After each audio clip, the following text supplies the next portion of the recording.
আজকে আমি একটা এমন জায়গায় যাচ্ছি যেখানে গেলে আমার খুব আফসোস হয় আর আমার বাড়ির লোকের মন খারাপ হয়। So hello guys, welcome back to my another video. যাচ্ছি আমরা দাদা শাশুড়ির বাড়ি, দাদা শ্বশুরের বাড়ি।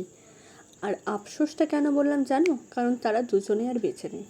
আমার বিয়ের 1 বছর আগেই তারা মারা গেছে। মানে আমি আরও দুটো ভালোবাসা থেকে বঞ্চিত হলাম। মনের মধ্যে চাপা কষ্ট নিয়ে বেরিয়ে গেলাম 2 ননদকে নিয়ে। 2000 years later. বাড়িটা পড়ে আছে, কিন্তু থাকা সেই দুটি মানুষ নেই। সবার মুখে শোনা খুব ভালো মানুষ ছিলেন। বড় নাতি মানে তোমাদের দাদা ছিল দাদু দিদার নয়নের মণি। তো বাড়িতে কেউ না থাকার জন্য জঙ্গল হয়ে গেছে, অনেক পোকামাকড়ে হয়তো বাসা বেঁধেছে। তারপর চলে গেলাম আস্তে আস্তে বাড়িগুলো দেখতে। ঘরগুলো কেমন ছিল, চাবি না থাকায় খোলা হয়নি, কারণ এই বাড়ি এই দরজা খুললে তারপরে আমরা আবার লাগাতে পারবো না। আমাকে যখন বাড়িটা ঘুরে ঘুরে দেখাচ্ছিল তখন তাদের চোখে জলটা আর থামছিল না, কিন্তু তাও তারা আমাদেরকে বাড়িটা দেখাচ্ছিল। আমার বহুদিনের ইচ্ছা দিদা দাদুর বাড়ি দেখা, তো কেউ না আসার ফলে আমার আর দেখাও হচ্ছে না, যেহেতু তারা আসতে পারে না। এখানে এলে তাদের খুব কষ্ট হয়, তো এদেরকে যাই হোক জোর করে নিয়ে আসা। আর এদেরও খুব দেখতে মন চাইছিল দিদা দাদুর বাড়ি। আর দিদা দাদুর 3টে মেয়ে, যেহেতু মামারা নেই, সেহেতু এই বাড়িটা এখন ধ্বংসবাস শেষ হয়ে গেছে। দেখো চারিদিকে জঙ্গল হয়ে গেছে। এখানে দিদা রান্না করতো, এখানে এরা এরকম করতো, এটা করতো, ওটা করতো, তারা আমাকে সব বলছিল। দেখো চারিদিকে কত জঙ্গল হয়ে গেছে। তারপর চলে গেছিলাম বটক ঘরে। বটক ঘরে মা জানিয়েছিল, মানে বটক ঘর বলতে মা জানিয়েছিল যেখানে মানুষজন আসলে বসতো, তো সেটাকে বলা হতো বটক ঘর। তো আমরা সেখানে চলে গেলাম দেখতে।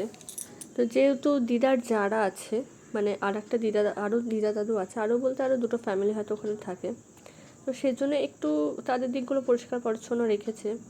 কিন্তু যেহেতু দিদা দাদু নেই, তাই ওইগুলো জায়গাগুলো নষ্ট হয়ে গেছে।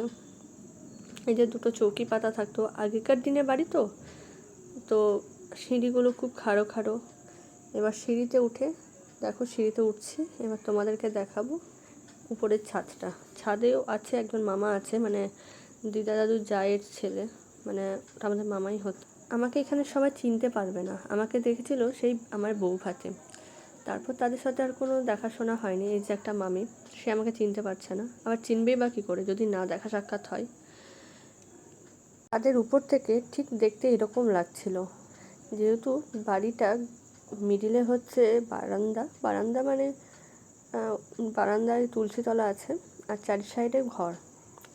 এবার দাদু দিদা ছিল এক সাইডে। মায়ের মুখে শোনা দিদার নাকি খুব সাহস ছিল, দিদা এই ছাদ থেকে টপকে ওই ছাদে চলে যেত। উপরে যে মামিটা থাকতো সেই মামিটাকে পরিচয় দিলাম, কারণ সে তো চিনতে পারছিল না। তারপর পরিচয় পেয়ে তাদের ঘরে ঢুকলাম এবং সে আমাকে বসতে বললো, আমাদেরকে বসতে বললো, কথাবার্তা বললো। তারপর সেখান থেকে চারিদিকটা ভালো করে দেখলাম। যেহেতু আমি প্রথম এসেছি, আমার দেখতে বেশ ভালোই লাগছিল, কিন্তু সময় না থাকার ফলে বেশি দেখতে পারিনি। এখানে দিদারা নাকি ছিল 7টা যা, এই 7টা যা মিলে এখানে রান্না করতো। এখানে এক একটা জায়গায় আঁখা ছিল, মানে উনুন ছিল, সেই 7টা উনুনে একটা একটা যা বসে রান্না করতো। আমার দিদা নাকি খুব ভালো রান্না করতো, মানে খাসির মাংসটা যা রান্না করতো, মানে আমাকে আমার দেওরটা বলে তুমি খুব পস্তাবে, মানে আমরা খুব পস্তাই এখন এই খাসির মাংসটা খাওয়ার জন্য, তুমি যদি একবার খেতে সত্যি খুব পস্তাতে। মামির ঘর থেকে বেরিয়ে এসে চলে গেলাম আর একটা মামির বাড়ি। মামি আমার ভিডিও করা দেখে বলছে যে তোমার মামার বাড়ি ভালো না, ভিডিও করো না। তো কী হলো, মামার বাড়ি যেমনই হোক তেমনই ভালো। তারপর ওখান থেকে মা বলেছিল দুর্গা মন্দির আর কালী মন্দিরটা যেন ভুলিস না, সেখানে যাস। আর এই যে হচ্ছে মায়ের স্কুল, মায়ের স্কুলটা বাড়ির খুব কাছে, 5 মিনিট লাগে না যেতে, এতটাই কাছে। এখানে দেখো সাইডে বাগান আছে, আম বাগান, লিচু বাগান, লিচু বাগান। তো বাইরে থেকে বাড়িটা এরকম দেখতে। এই যে এটা হচ্ছে ঢোকার রাস্তা। যেহেতু আর কবে আসবো তার ঠিক নেই, তাই ওরা দুজনে গেল তো বাড়িটাকে দেখতে আসছে। এবার আমরা যাবো, বাড়ি চলে যাবো, এখানে সন্ধ্যা লেগে গেছে। দিদা দুর্গা পুজোর সময় আমাদের বাড়ি আসতেন না, কারণ তার বাড়ির সামনে দুর্গা মন্দির, সে জানলা থেকে সব কিছু দেখতে পায়, তাই সে আসতো না আমাদের বাড়ি দুর্গা পুজোতে। এবার আমরা বাড়ি চলে যাচ্ছি। মা আর মাসি খুব অপেক্ষা করে বসে আছে আমাদের মুখে গল্প শুনবে বলে, আর গল্প শুনলেই তারা কেঁদে ফেলবে, এটা আমি জানি। না কাঁদলেও আমাদের আড়ালে লুকিয়ে লুকিয়ে কাঁদবে।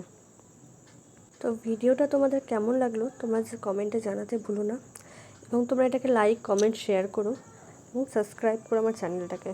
আজকের মতো এখানেই শেষ করছি, দেখা হচ্ছে পরের ভিডিওতে।